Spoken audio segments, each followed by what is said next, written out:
Hey everyone! Today I wanted to show you how to install snaps. First, you'll punch holes just large enough for your hardware. Ideally, you want to begin this process while the piece is disassembled, so save yourself some trouble and don't assemble it first like I did. Snaps come in 4 separate pieces: the post backing, the post, the socket backing, and the socket.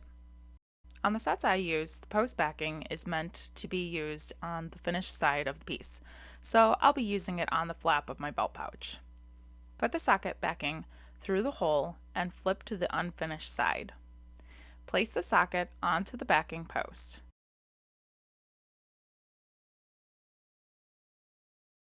Use the socket setter that comes with your snap set. It'll look something like this. Gently tap the end. This causes the post to roll and flatten inside the socket. Make sure to evenly distribute the post. I like to slowly rock the setter in a circular motion to better achieve this. I always pull at the pieces to be sure they are securely set.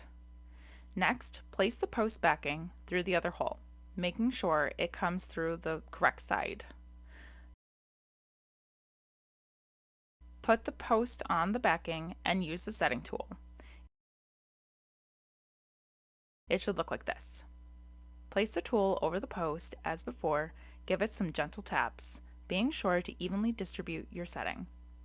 Inside the snap post, the tool is causing the backing to mushroom out and hold on to your post. Again, give it some test pulls to ensure it's seated securely. Make sure the snap works properly. And that's it. Thanks for joining me today.